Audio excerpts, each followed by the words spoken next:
Inshallah, I'll be okay. um,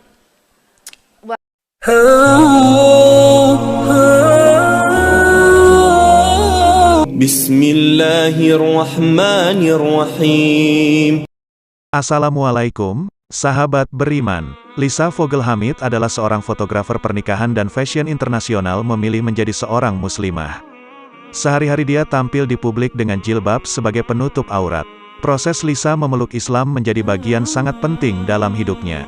Ketika melihat ke belakang perjalanannya itu, dia seolah-olah merasa selalu ditakdirkan untuk menjadi seorang muslim. Ujian yang dihadapi selama menjadi mualaf tak berarti dibandingkan dengan barokah yang datang kepadanya karena Islam. Masyarakat sekitar dan kolega menerima Lisa seutuhnya sebagai seorang muslim yang taat dan dinamis. Meski sudah bersyahadat, Lisa tidak membatasi diri dalam pergaulan selama tidak bertentangan dengan ajaran agama. Masa muda penuh dengan tantangan. Pada saat berusia 19 tahun, Lisa pindah ke Maroko selama 3 bulan untuk tinggal dengan keluarga Maroko. Di sana dia mengenal dan mempelajari beragam budaya. Ketika itu dia menyadari kehidupan barat bukan satu-satunya, bukan yang unggul. Lisa menyadari hidup harus saling bersinergi dan mengapresiasi, sehingga sama-sama menuju kemajuan. Sejujurnya, saya tidak kembali dengan kebutuhan akan Islam karena perjalanan itu lebih merupakan pengalaman budaya. Saya kembali dengan penghargaan atas kehidupan yang Tuhan berikan kepada keluarga. Hal-hal sederhana seperti mandi menjadi kemewahan saat saya tinggal di rumah tanpa air panas dan tidak ada toilet saat di Maroko, jelas dia. Setelah perjalanan itu, Lisa kembali untuk menyelesaikan sekolahnya tapi dia memutuskan untuk pindah ke sekolah swasta khusus wanita. Dia mengambil jurusan Cultural Studies and Marketing. Lulus dari perguruan tinggi harus dilalui dengan menyelesaikan tugas khusus. Lisa wajib menulis tentang wanita di media dan eksploitasi mereka di masyarakat barat. Melihat kembali pilihannya, dia tidak pernah menyadari bahwa secara tidak sadar perjalanan ke Maroko telah memberinya perspektif berbeda tentang wanita. Dia lebih ingin mengeksplorasi jilbab dan hak perempuan dalam Islam. Isu inilah yang membuatnya tertarik belajar Islam secara mendalam yang pada akhirnya membuat dirinya yakin untuk bersyahadat.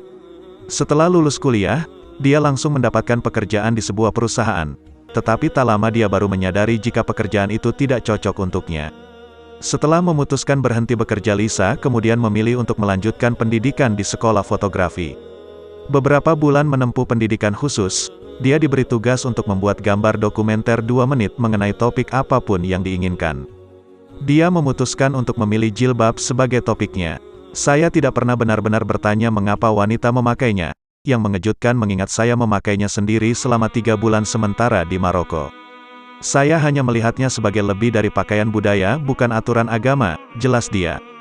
Tapi perlu banyak diketahui, banyak cara masyarakat barat mengeksploitasi wanita melalui media. Namun, banyak pihak kini menyadari, jilbab di dalam Islam terbukti melindungi wanita dan meningkatkan harga diri. Mempelajari Islam setelah selesai membuat dokumenter, Lisa menjadi sangat tertarik dengan Islam. Dia kemudian belajar agama itu selama beberapa bulan. Semakin mendalami Islam, semakin dia meyakini agama ini adalah yang dicarinya selama ini. Dia kemudian mengucapkan syahadat pada tanggal 29 Juli tahun 2011. Itu adalah keputusan terbaik yang pernah saya buat. Setelah pengalaman saya, melihat ke belakang, semakin menyadari bahwa jika tidak mengejar mimpi untuk menjadi seorang fotografer, mungkin saya tidak memiliki alasan untuk belajar Islam, ujar dia. Lisa pun menyarankan agar jika suatu saat memiliki keinginan, maka hanya tinggal dikerjakan. Manusia tidak akan pernah tahu apa yang terjadi pada masa mendatang. Dalam kisahnya, Lisa terinspirasi untuk melakukan perjalanan dan mempelajari fotografi sehingga membawanya kepada Islam. Lisa juga terinspirasi dengan perkataan Ibu Teresa yang sangat berarti baginya, perdamaian dimulai dengan senyuman. Kutipan itu mengingatkan dia pada sesuatu yang selalu dikatakan ibunya. Lisa mengenang kisahnya sewaktu kecil bahwa ketika saudara perempuan dan dirinya bertengkar, ibunya mengatakan bagaimana bisa mengeluh tentang perang jika diri sendiri berbaku hantam di rumah. Setiap kali mulai pertengkaran, kata-kata ibunya selalu terkenang sehingga mereka dengan cepat berbaikan. Perdamaian dimulai dari tindakan sendiri dan hal-hal sederhana seperti senyuman. Belum lagi bagian terpenting dari perspektif Islam seperti dalam Al-Baqarah ayat 286. Allah tidak membebani jiwa selain yang bisa ditanggungnya.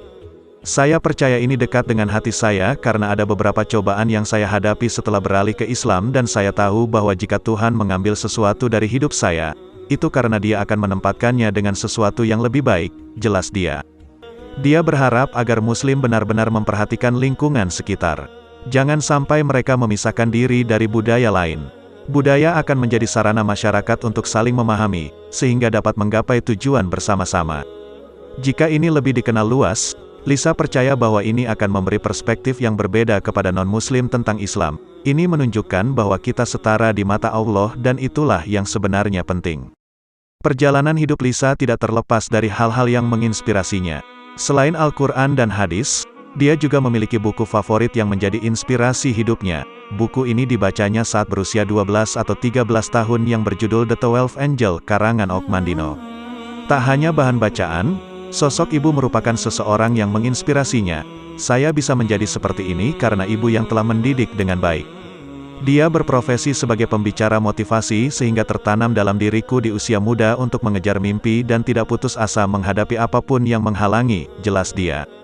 Prinsip hidup yang hingga kini dipegang teguh olehnya adalah tidak mempermasalahkan kegagalan. Karena itu adalah bagian untuk mengasah kemampuan diri. Jangan pernah membandingkan diri sendiri dengan orang lain. Wallahu alam bisawab. Semoga kita semua bisa mengambil hikmah dari kisah ini. Wassalam. Today now, so I'm still learning, but alhamdulillah, that's my story.